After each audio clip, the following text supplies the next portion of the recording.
I'm going to start officially Okay. by saying hi and welcome the listener and the viewer to another episode of the podcast She Unplugged, where my goal is to bring amazing women, amazing men to the table to tell their stories. And we just sort of, before we started talking officially, said what a shame it is that some people don't believe they have an amazing story to tell. But what I can tell you, Catherine is not one of them. She definitely knows she has an amazing story. And I'm just going to say, hi, Catherine. So nice to have you in the podcast. Hi, Hania. Thank you very much for inviting me, and really nice to be here with you. You're very welcome. So tell us, what are you currently doing in Switzerland? What's your job right now? Yeah, I'm a sales and marketing manager for EHL Advisory Services, which is a consulting branch of EHL, which is an hospitality management school in the upper side of Lausanne.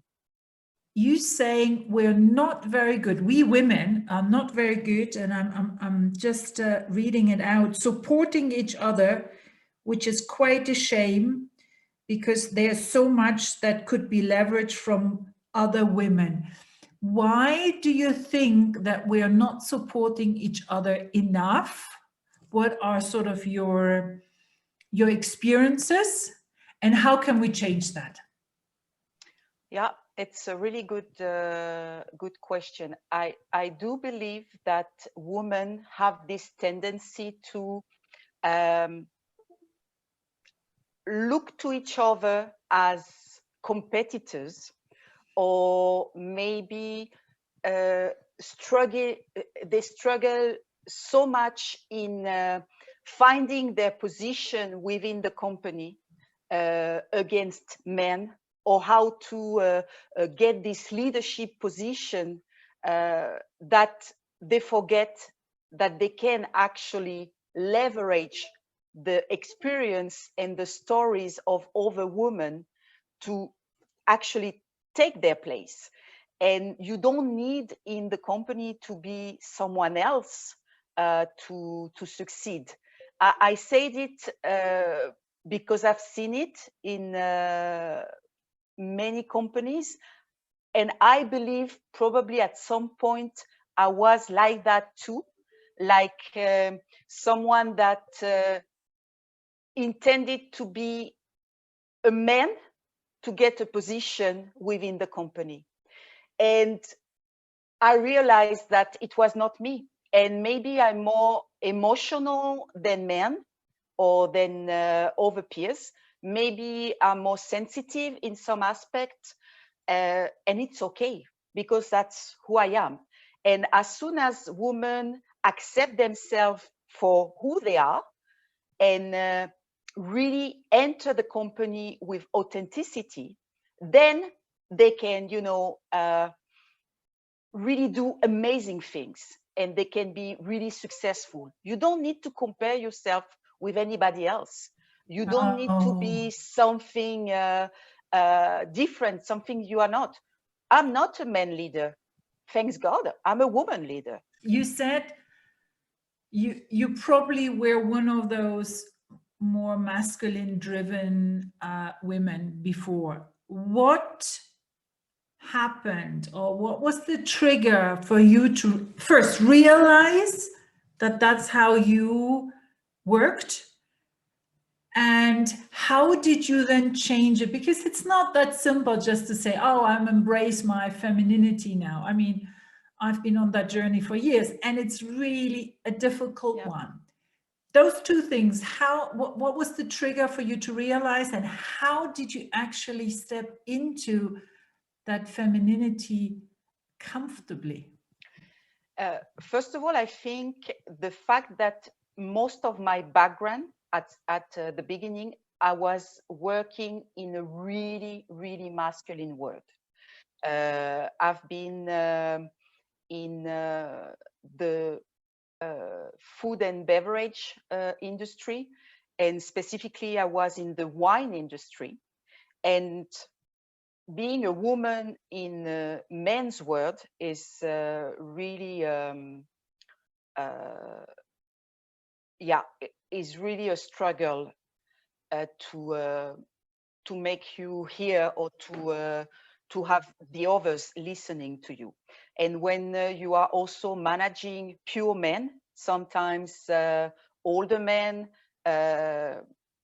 men with a lot of characters in a Latin country, you kind of need to find your position.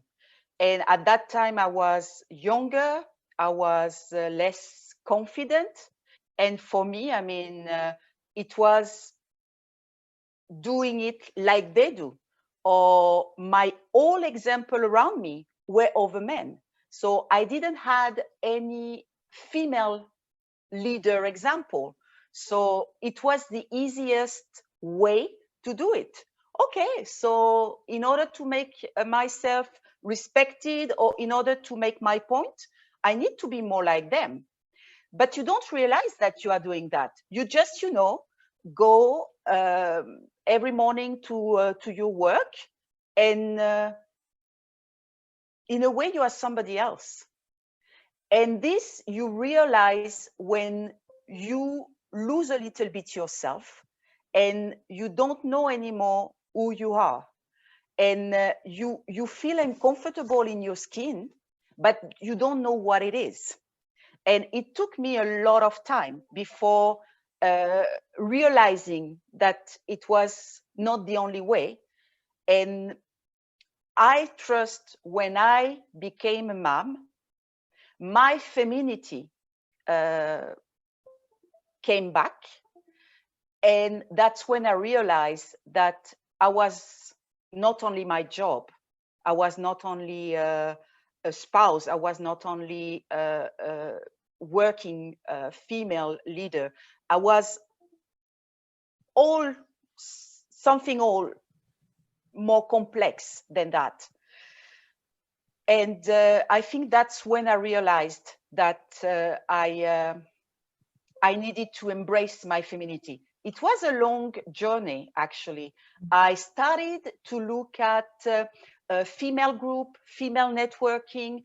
I started to look within my network over leaders, female leaders, and exchanging a lot.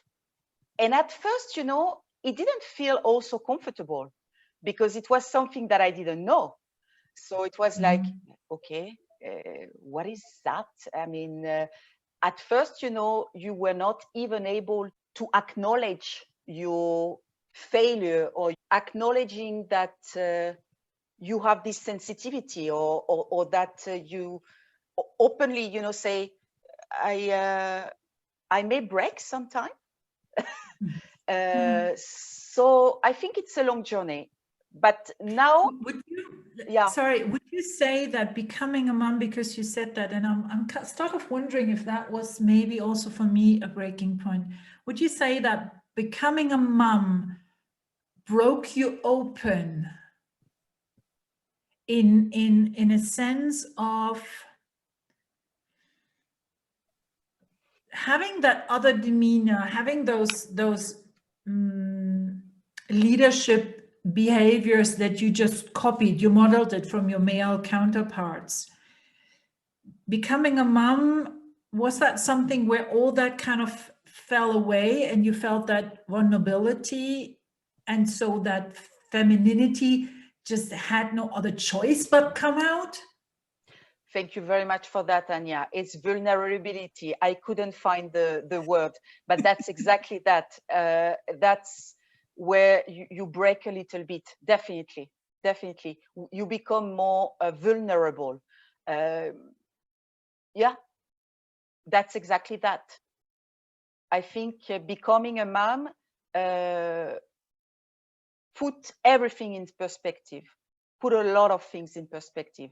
And also the fact that when I became a mom, I waited more than 10 years before becoming a mom. So for me, it came like a surprise. I was not expecting it anymore. And when I learned that I was expecting my daughter, for me, it was a tsunami of emotions, of many things. And I'm really happy because this made me realize that I could be a whole and I could be authentic with myself. For me, it was really a breaking point, becoming a mom. When you look at how you were before, can you give us a couple of specific examples where you say, you know, before that, I would do that, I would behave in that way, I would react in the team like that, or I would take decisions like that. But now I'm doing it like that. Do you have a couple of examples? Yeah, I think so. I mean, I'm not ashamed to say that at some point I was so career driven. And for me, you know, like, how come? I mean, is she coming late to the office because she has to drop the children? How come? You know, it's even, you know, what men thinks, like sometimes, or the comment that you get, like, oh, it's a woman, we're going to put her in this position, she will probably get sick, or the children will get sick, so she will I'm not quite sure if we should give her this project management, because, you know, at some point she's going to want to have children, and so, you know, she's not going to be available and things like that.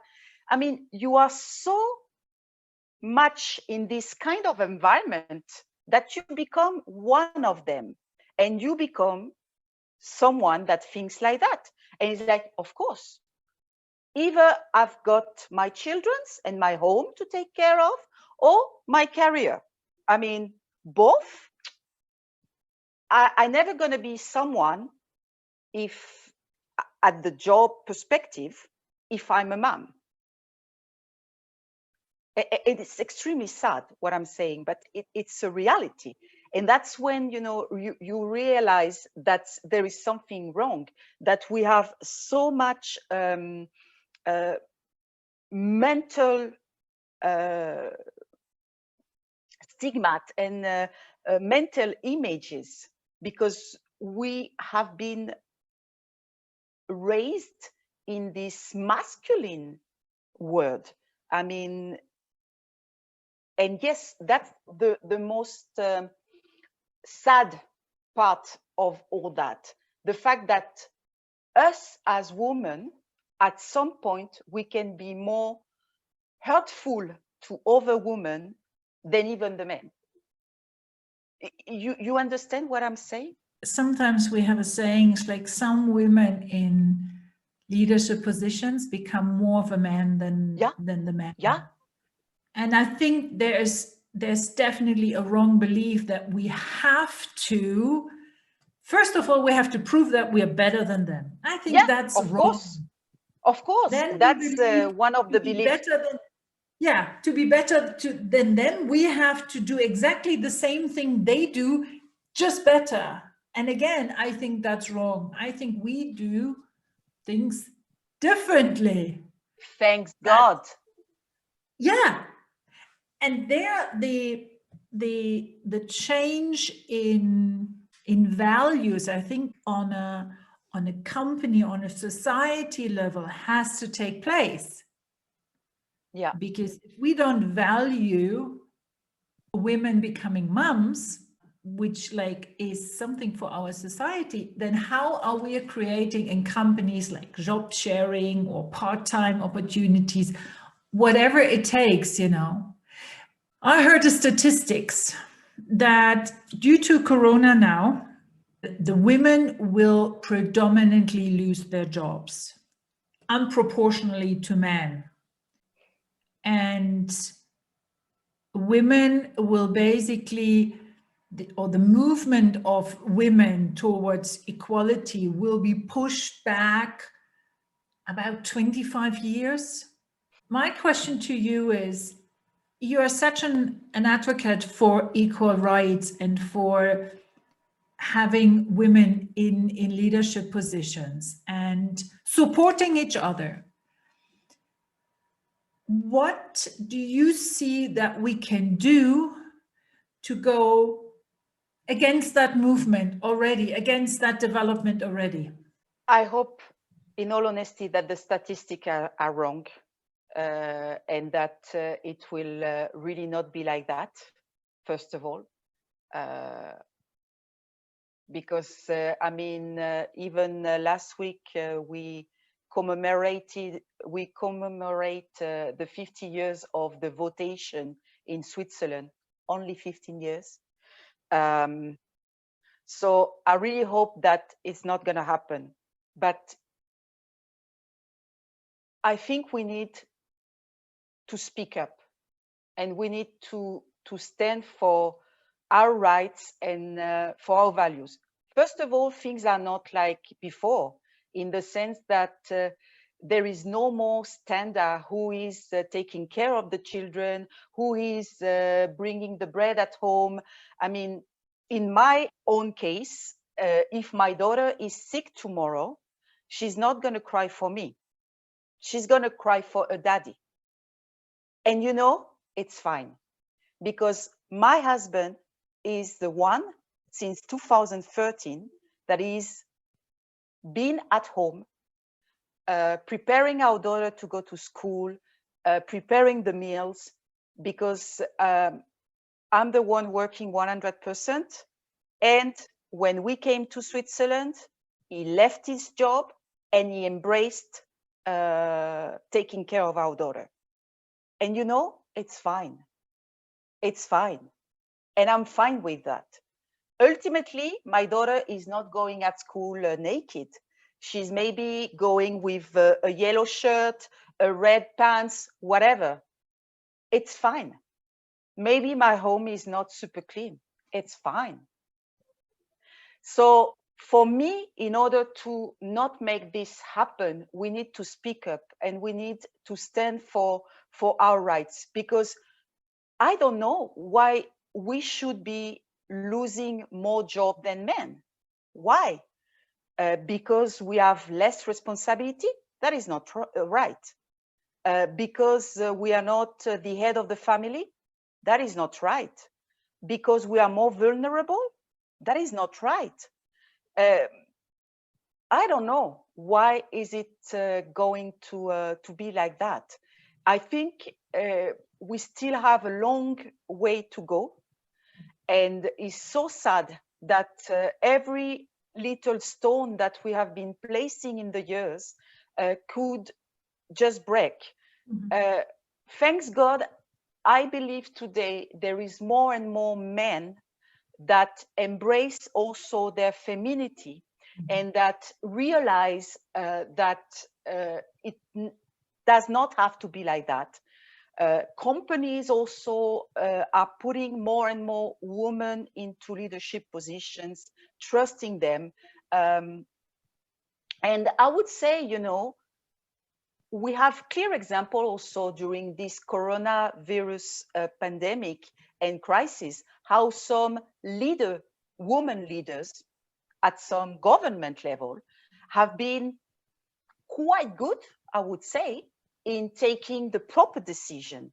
So actually, I think we should reconsider a little bit that, and companies and government should reconsider a little bit that.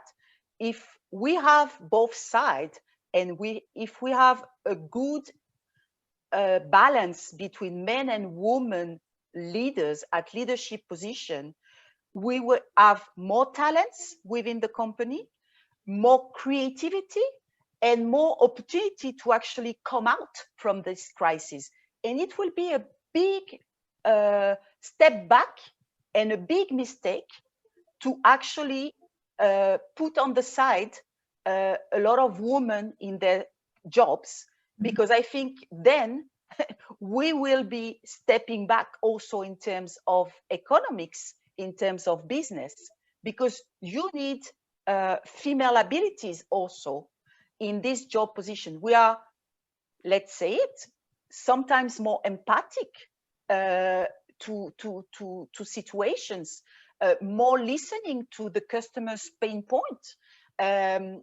We are more comprehensive sometimes with our colleagues and subordinates, and companies, they need that.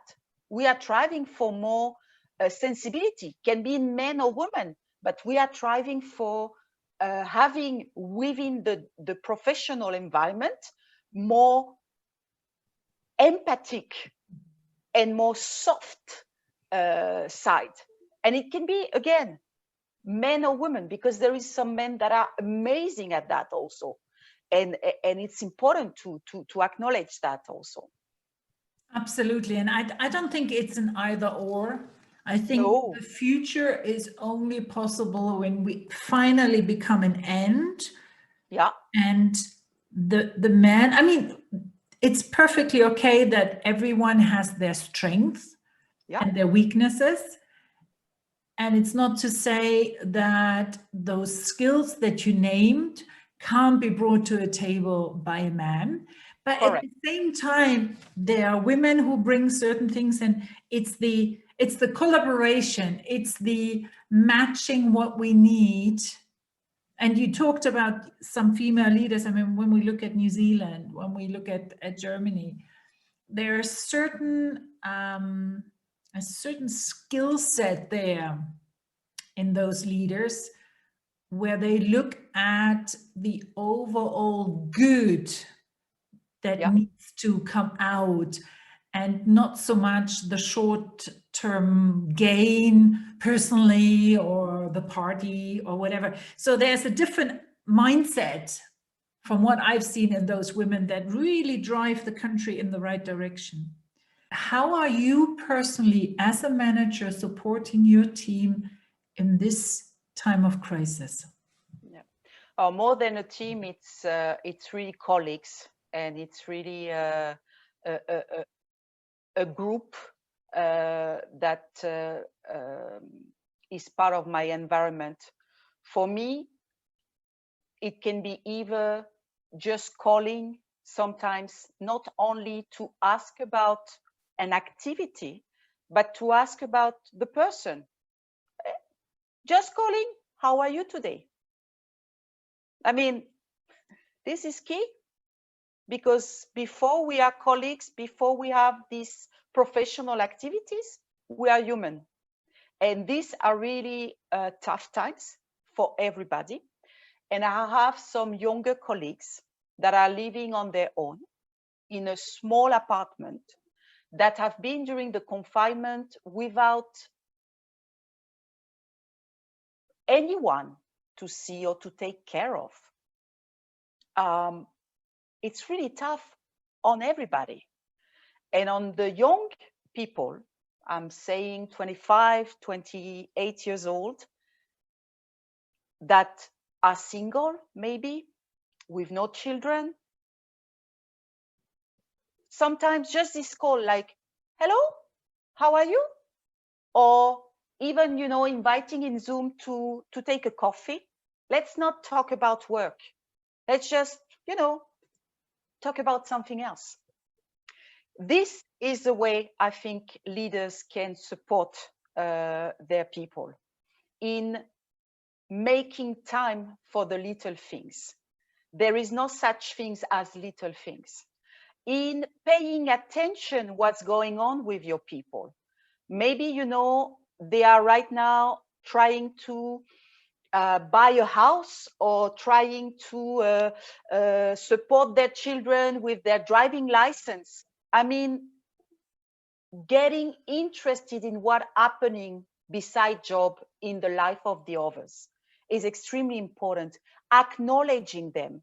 And sometimes, it's just like, by the way, the presentation you did was amazing, and really thank you.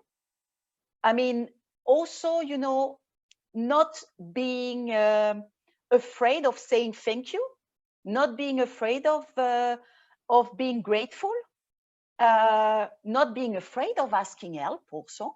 Like, you know, in that part, I'm a little bit behind. What do you think? Ask also for their opinion, because sometimes we tend also to organize some group work, and it's like, okay, this is C-level, this is managerial level, but maybe the person that is assisting on the field can have really great ideas. Have you asked them? I mean, we are in an unpredictable times. So ask everybody. Don't underestimate some of the people because they have a different position than yourself. This is really important. There is no small man. It's like in an hotel. I mean, from the housekeeping to the general manager, everybody is important, and everybody is part of the customer journey. And for me, that's the most important, the valorization of everybody, because we are in a value chain and everybody is important, from the housekeeper to the top management. And that's really important. As soon as you are more open with everybody and you ask opinions, and you ask this person, I would like your opinion. What do you think? What would you do? Then, I mean, people at first will be a little bit surprised. Like, you want my opinion? Yes, of course. I want your opinion. What would you do? And, you know, you can receive really amazing answers. And also, I think people appreciate that you valorize them. My mom was an housekeeper, so I'm really well placed to say that. For me, I mean, there is no small job.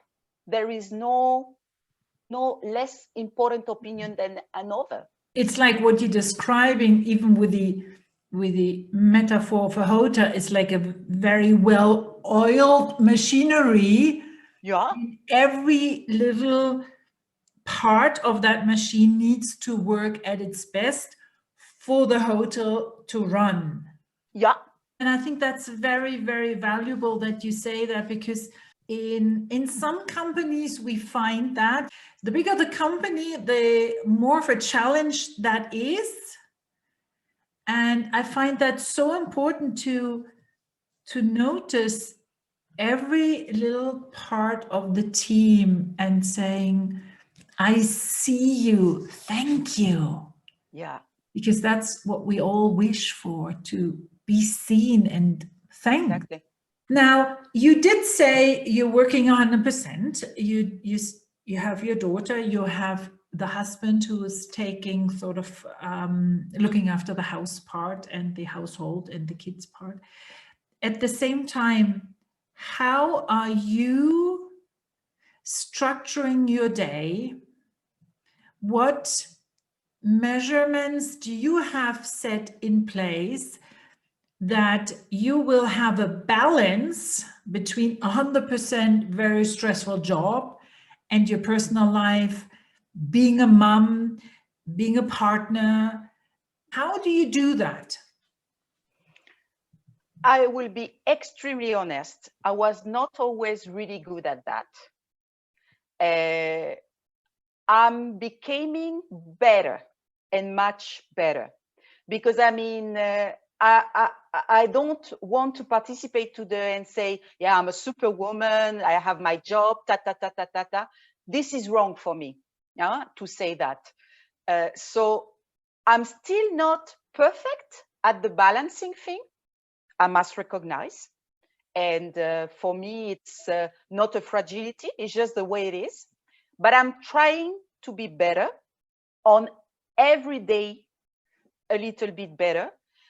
And what I really do really good now is the fact that if I'm with my daughter, I'm with my daughter. There is no phone, there is nothing else. I try that really, really strongly.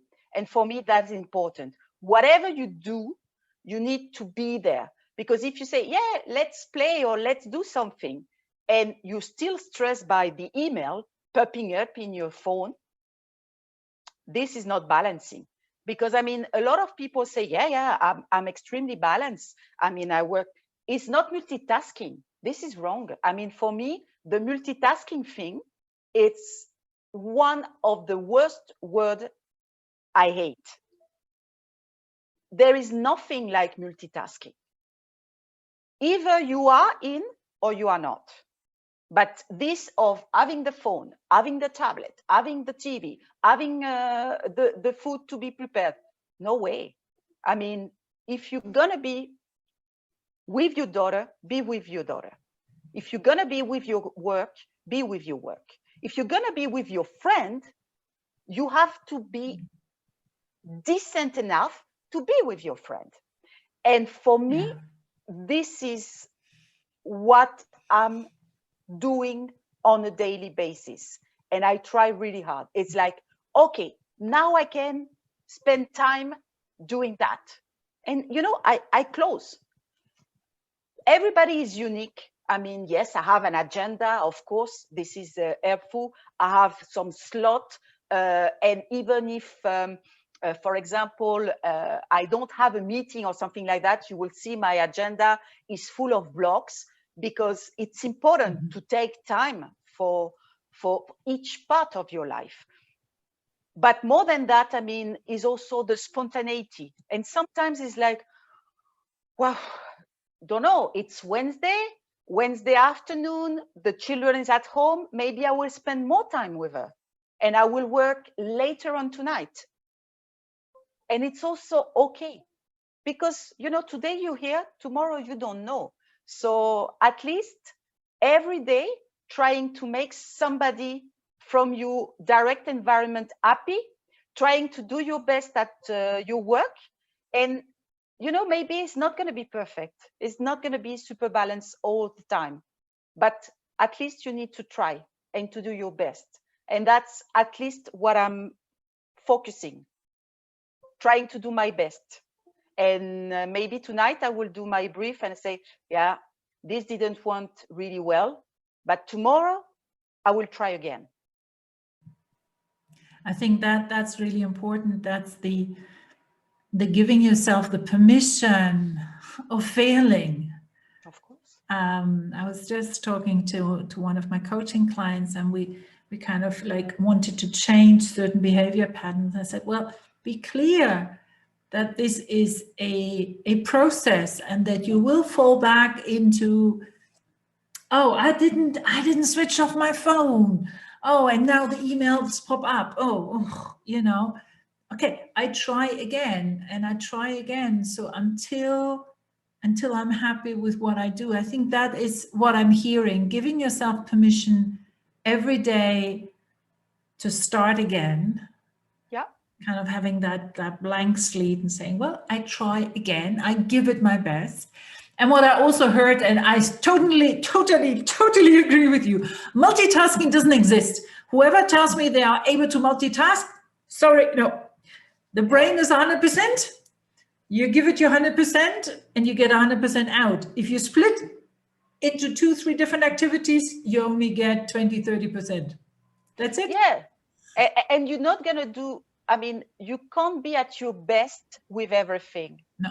If you don't dedicate yourself to, it's like, I mean, if you have 3 project management at the same times, sorry, I don't think that if you have 3 big projects at the same time, you're gonna equally do good at the 3 projects. I mean, you will do your best, definitely. You will organize yourself. There is certain ability of skilling, organizing, making time for different things. You will delegate some other things, but you can't expect to be 100 all the time. Because then if you do that, you are forgetting about yourself. And then is the body that at some point does not follow. And that's something that also we have made believe women, that you can be superwoman. You need to be the perfect spouse, the perfect mom, the perfect leader, the perfect friend, the perfect daughter. This is multitasking. No way. Mm-hmm. I mean, be you, and maybe some days you will have more failure than other days, but it's okay. Mm-hmm. As soon as you learn or intend to continue learning about your failure, I think you are in a good path. Yes, totally. Now, let me ask you that. Because women are told they need to be perfect in everything, or maybe we believe it ourselves, or I don't know where it came from, but it's very, very deeply rooted in women, this need to be perfect. For young women who would like to have it all, would like to have a career, and be a mother. And I was a young woman like that. And I was still at the time thinking, and I realized that much, much later, that I created that belief, you can't have it all. You have to make a decision. And I stepped away from the career to become the mom. And it took me then years to kind of like work on that belief. How are you supporting and advising the younger generation of women who say, look, I really want to be in a leadership position. I think I can do great, but I also would like to be a mom. Maybe not today and tomorrow, but I would like to do that. How are you supporting those women?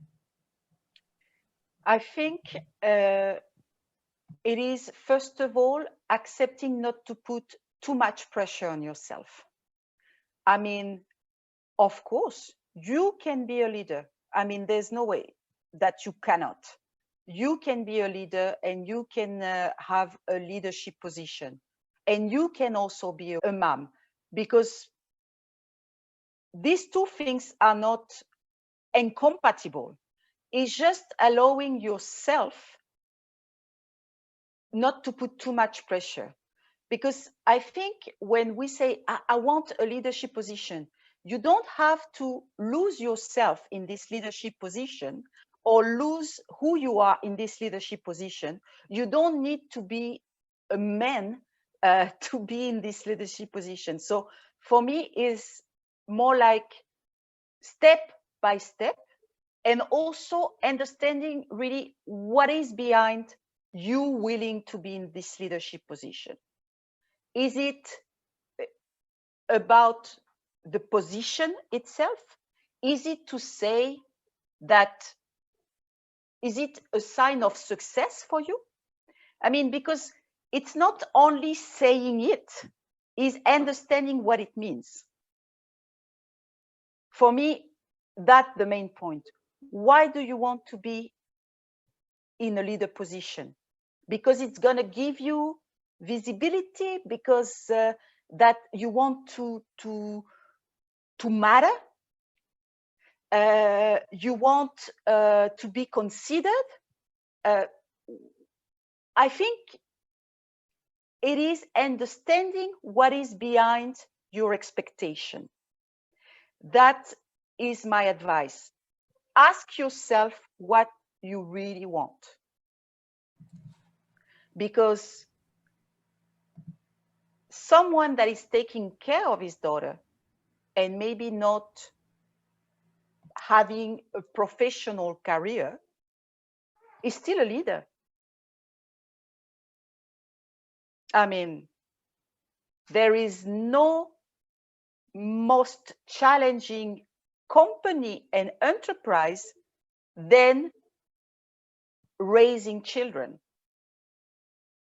So it's also a leadership position. I second that. How old is your daughter? She's 8 years old. Enjoy. Mine are nearly 14 and 15. I have some years still. So but that is really important to find the reason why you want to step into that. Exactly. Yeah. And go from there, because if it's, yeah, it's a very different motivation. It's a very different why.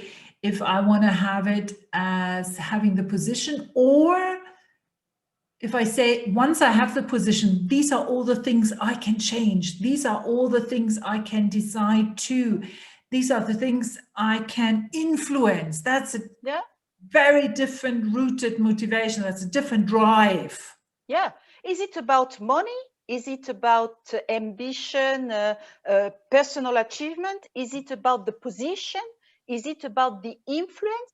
Because there is also some position in companies where you are not specifically named as a leader, but you are leading and you are impacting a lot of departments. So what it is about, really, I would really help those young women to define better what they really want. Because sometimes we want something because we've seen it in others, or because it's like, having this beautiful car that all the successful people have.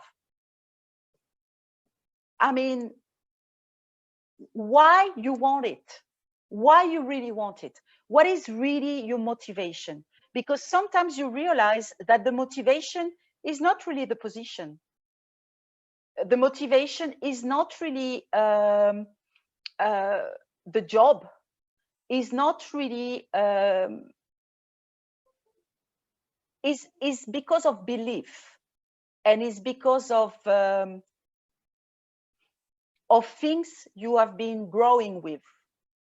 Like, to be successful, you need to be a manager, you need to be a director, you need to no, times are not anymore like that. I mean, it's just one role between all the others. Your most important role is being yourself and listening to what yourself need, your inner you. What do you need as a woman? And I can say, I mean, I need a job, yeah, to provide to my family. I need to have fun in my job, because I mean, there is nothing worse than waking up in the morning and like, I need to go again. Yeah, I need to make a difference within a team, to be able to support, to be able to influence, to be able to participate. I need to be as a good mom as I can for my daughter, to give her all the tools that she needs to be successful tomorrow, her own successful, whatever it means for her, because the success is not the same definition for everybody. So, and I think that's something, Catherine, where very often we don't take the time to actually ask ourselves, what does success mean to me? Exactly. What does it take, or what do I have to have in my life so I can say I'm successful? And I'm happy. Because we talked about success now, let's just talk a little bit about happiness in Morocco. Oh, yeah. I read that and I thought, wow, tell us, what did you do there and why? I participated in 2017 in the Rallye Aïcha des Gazelles. This is a French competition that is happening in Morocco, in the desert of Morocco. It's a 4x4 competition in that sense. It's off drive and it's 100% feminine, and amazing. I mean, I felt so alive. I felt so alive. One of my best experience so far that I've done. So you are those 9 days without phone. Listen to that. Fantastic. Here, it's already a winner. no phone, no computer, no TV, no nothing. You Gazelle, I mean, because it's by two women, the desert, and you're driving all day long. You need to find your way, the shortest way. It is not about speed. It is about strategy, how to find your way. And sometimes you get lost, let's be honest, but it's okay. I mean, you find back your way. And this was also for me a revelation on, you know, what is also happiness, what is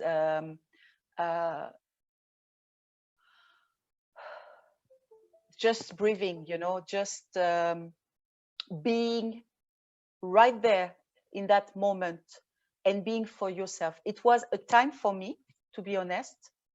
I was away from my daughter, my husband. It was resourceful a lot. And I realized that I'm able to do more than just, you know, what you're supposed to do on a daily basis. And I think for me, the most important thing of this rally and this competition was not about winning, was not about being against the others. It was about embracing being a female with this driving in the middle of the desert with a lot of roadblocks, trying to find ways to go out. And here I find out how some women are really good at helping each other. And that's, we are so good sometimes at that. And that's when you really feel like a whole. And for me, it was amazing. I also wanted to do more. So 1 year after, I went back to Morocco at a trek. This was with no car, no nothing. And we were 4 women, 4 different generations. One that was 20 something, the other one 30 something, 40 something, and 50 something. And we walked 100 kilometers in 4 days in the desert. And that was also amazing. Just realizing, you know, being here in that moment and doing something totally different and something really, really important to find yourself, to get back to your inner you. I really recommend that. What did surprise you the most about yourself out of those 2 experiences? I'm so different when I'm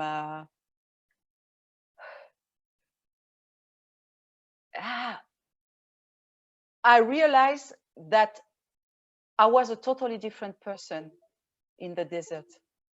I was more kind to myself, more kind to others, more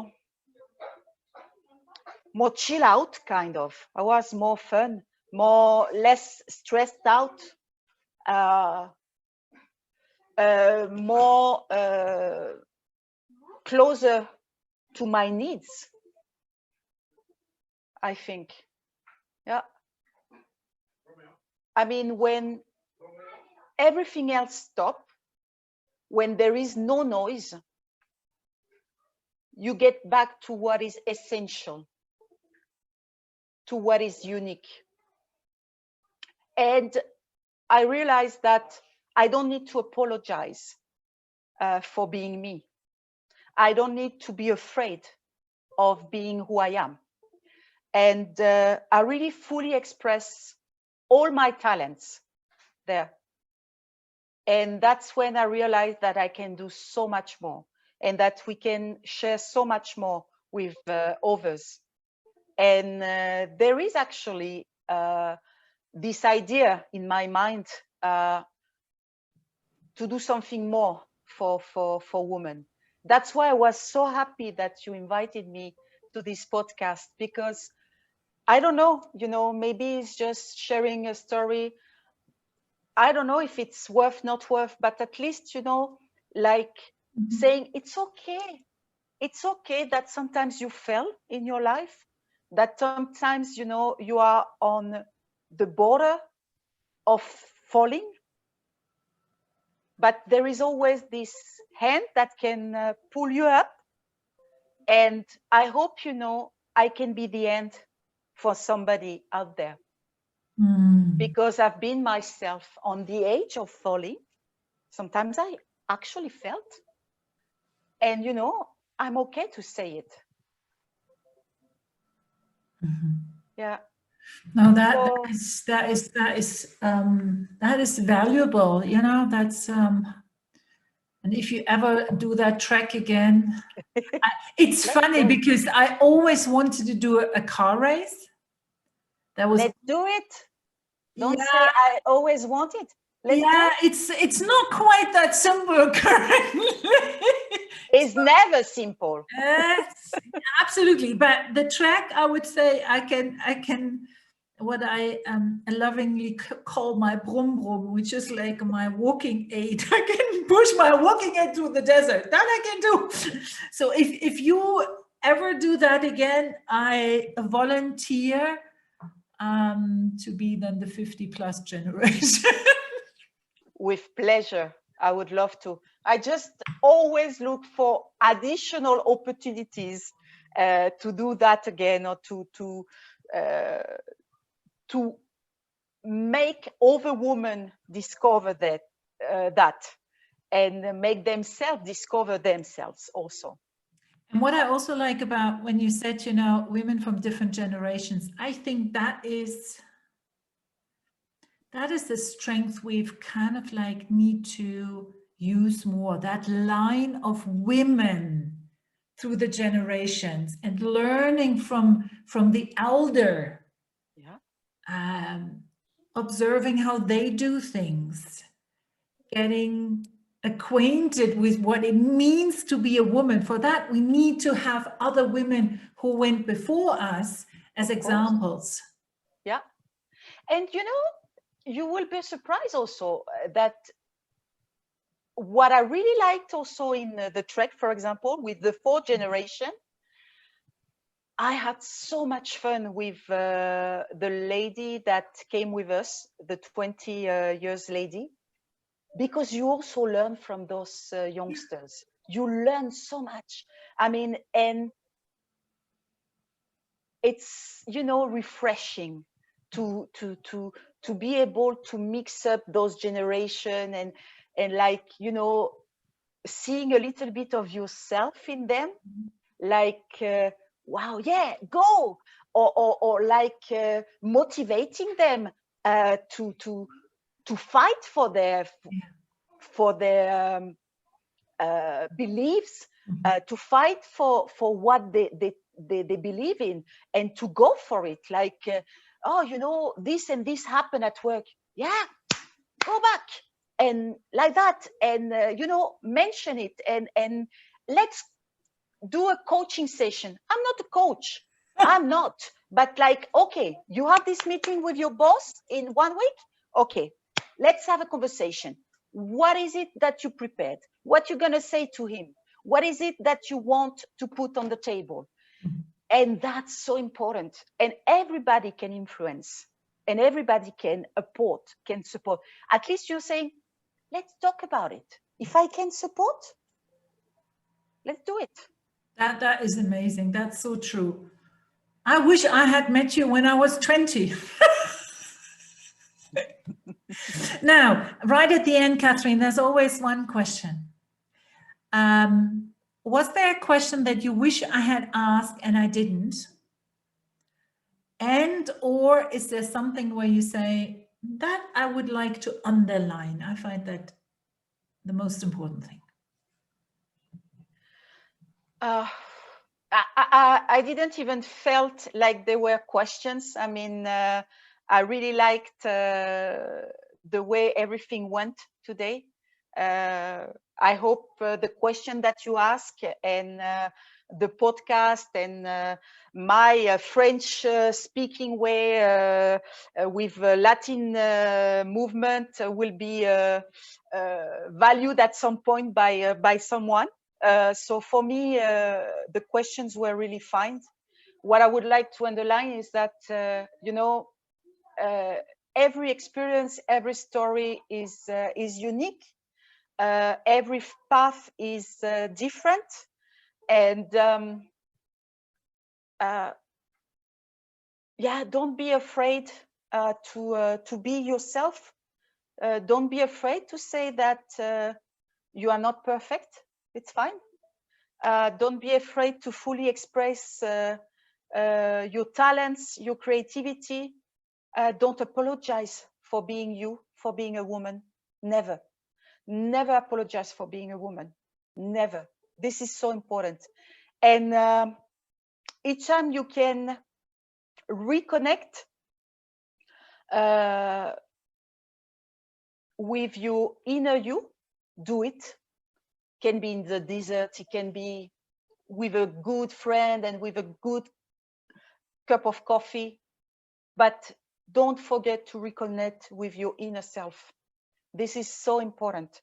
Never forget about yourself. And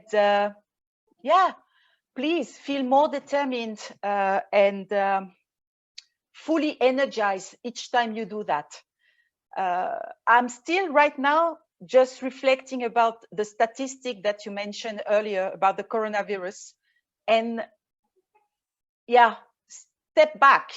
No way. We can't go back. We can't go back. We need to step. We need to speak up. How mothers, older women have been fighting so hard to put ourselves where we are right now. So it's out of order that we step back.